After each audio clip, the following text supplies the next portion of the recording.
indignation face à la cruauté et à la méchanceté qu'Israël oppose au peuple palestinien.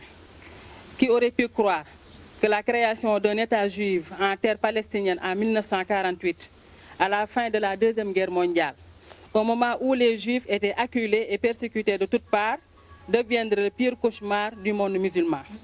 Nous sommes encore une fois témoins de l'escalade de la haine et de la violence d'Israël et nous sommes écœurés du silence coupable de l'ONU, qu'on n'entend pas du tout dénoncer cette attitude égoïste dont fait montre Israël.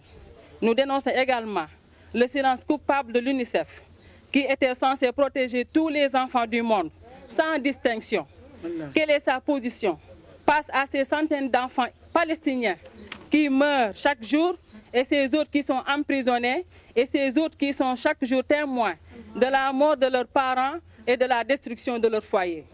Au peuple palestinien, peuple martyrisé, et plus particulièrement aux femmes qui dans la tourmente sont en gestation ou en lactation, accouchent et allaitent.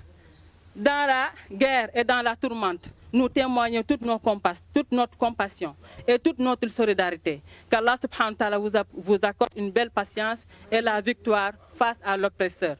Au monde entier, nous disons qu'il est temps que le sang d'un musulman soit aussi cher que le sang de n'importe quel citoyen du monde. Aux musulmans, nous exhortons un retour sincère aux enseignements du Coran et la tradition du prophète Mohammed sallallahu alayhi wa sallam, de revivifier la solidarité musulmane, seule condition qui nous permet de trouver la place que nous méritons dans ce monde, la seule condition de notre hégémonie, condition qui nous permettra de vivre dans la paix et la stabilité mondiale.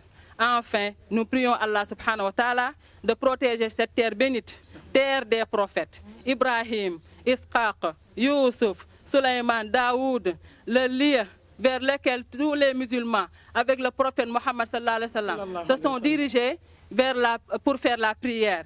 Nous demandons à Allah subhanahu wa ta'ala de protéger cette terre, cette arde Palestine, et Quds et Al-Aqsa, qui a été une terre bénite par Allah subhanahu wa ta'ala, et lieu qui a permis au prophète Mohammed sallallahu alayhi wa sallam de faire Al-Isra wal-Mi'raj.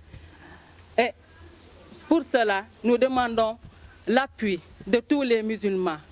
Que ceux qui ne peuvent pas faire un acte, qu'on sache que la plus petite preuve de compassion et d'amour serait de dire et d'exprimer et de s'indigner devant cette violence qui n'a pas de nom. هذا وصلى الله وبارك على سيدنا محمد وعلى آله وصحبه وسلم. تكبير الله أكبر تكبير الله أكبر.